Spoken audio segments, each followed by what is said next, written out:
Hindi po ako naglalakwatsa lang. Ito, kasi pagka 3 days na nandito ako sa Manila, ginagawa ko lang po yung duty ko para sa bayan. At syempre napaka-boring naman ng flyers kung puro bigay ka lang ng bigay tapos nagutom ka, wala kang gagawin. So sinasabay ko lang po yung mga lugar na gusto kong puntahan at pinakikita ko sa mga members. Pero yung mga pinupuntahan ko naman po, mga historical place po sila. Marami pong file yan last year, yung mga pinuntahan po na lugar ng mga anak ng Bagong Katipunan. Kagaya po ng pinakita ko sa inyo last time, yung bahay na nakapil sa Quiapo sa A. Bautista Street. Doon po nakatayo ang bahay ng mga Katipunero. Doon po nanirahan ang byuda po ng Supremo na si Gregoria de Jesus, na nang siya ay naging balo ay napangasawa niya si Julio Nakpil. Isa po yun sa mga bahay na pinuntahan ng mga anak ng Bagong Katipunan noong nagsisimula pa kami. Nagsimula po kasi ang mga anak ng Bagong Katipunan June 12, araw ng kasarinlan.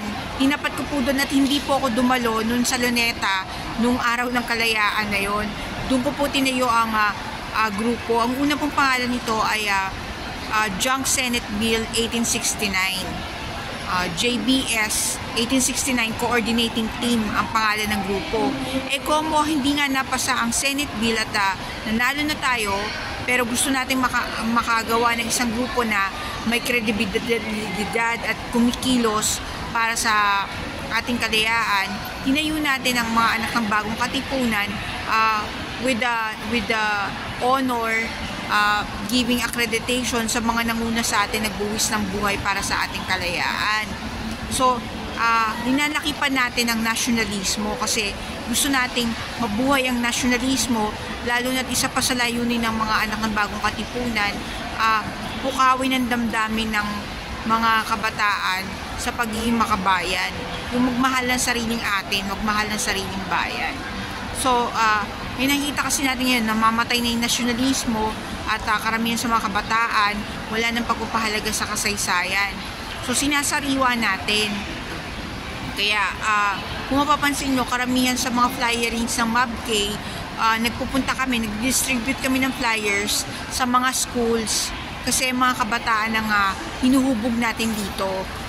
Gusto natin na lumawak ang kanilang kaalaman, ang kanilang diwa, dahil ang mga natututunan nila sa paaralan ay kulang. Kadalasan, hindi pa totoo yung mga naituturo sa kasaysayan. Ang iba doon, hindi buo, hindi lahat kumpleto. So, kailangan magsaliksik pa. So, pinakikita natin, may mga lakad ang mga anak ng Bagong Katipunan. Nagpupunta po kami sa mga museum. Nagpunta kami sa National Museum, yung tatlo, yung natural, yung arts, at saka yung isa pa po, yung sa arts and culture, kasama rin po yun. At saka, nagpunta rin po kami sa Banahaw. Pinakita rin namin ng bundok Banahaw, kung ano po ang klaseng lugar yon, kung totoo ang mga sinasabi doon na yun ay lugar ng engkanto. Kasi po makasaysayan din ng Banahaw. Alam nyo ba na doon po nahuli si Hermano Pule na nagtatag ng Confradia de San Jose. Ito po yung mga nagsama-samang relihiyon na nagkaroon po sila ng grupo sa Mount Banahaw at natuklasan po ng mga Kastila, at doon po sila minasakar, pinagpapatay po lahat ng miyembro. Kasama na rin po si Hermano Pule at kinuha ang kanyang ulo, pinakita po sa publiko at pinaghahati-hati ang kanyang katawan. Yun po yun. Dahil kasi tinuturing sila ng Espanya na kakumpetensya at makakasagabal sa pagpapalaganap ng Katolisismo. Yun po yung kasaysayan sa Banahaw. Tsaka marami pong mga sekta dyan sa Banahaw. Ang Banahaw po ay tinuturing din daw na sagradong lugar. Marami pong nangingiling dyan, lalo na pagka mahal na araw. Nagpunta rin po kami din sa trial house ng Supremo Andres Bonifacio. Doon po yung trial house sa Marigondon, doon po siya hinatulan ng sedusyon, yung paglaban sa gobyerno. Doon po ginawa yung kangaroo court. Hinatulan siya, mabilis na ang proseso, tapos may pataw na ng kamatayan. Silang dalawa ng kapatid ng si Procopio. Na matatanggap na sana ng Supremo ang pamahalaan ni Aguinaldo, pero ang nangyari po kasi isa pinadampot siya doon sa indang ng mga tauhan ni Aguinaldo, kasi si Aguinaldo pinayuhan siya na mas makabubuti kung papatahin ng Supremo dahil marami itong tagasunod at baka mag-alsa at magkaroon pa ng dalawang gobyerno. So, magiging tinik sa lalamunan ni Aguinaldo ang Supremo. So, ganun po nangyari. Hinatulan na lang siya ng kamatayan. Tapos, bali itong kasarinlan na sinasabi natin, parang hindi siya lubos na kasarinlan. Kasi ang mga Masonreya, Freemason, sumuporta sila kay Aguinaldo para ibenta ang ating himagsikan. Binenta ang ating himagsikan sa mga Kastila at sila'y nakatakas na sa Hong Kong.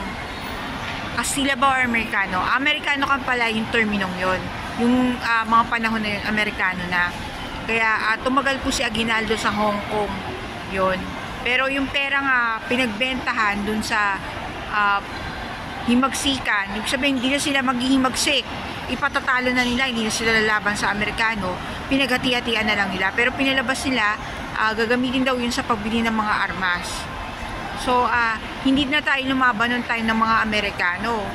Pero kung ang dating katipunan na pinamumunuan ng Andres Bonifacio, ang plano talaga is lalaban tayo.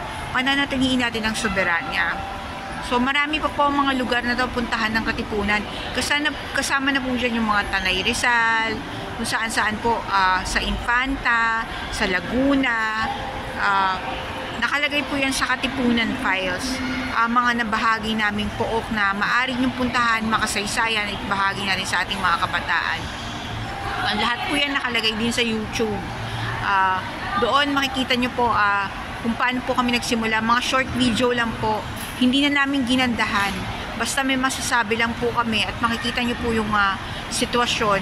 Kayo na po yung bahala magtagpi-tagpi nun kung paano po nabuo yun. Pero lately, meron na po mga pinakikita doon ng mga prayer assembly. Meron na po mga pinakikita doon ng mga ibang nagsasalita. Mga kapwa natin na Pilipino, kapwa natin patriot, tumatawag na tayo ay makiisa, na tayo ay tumayo para sa ating kalayaan.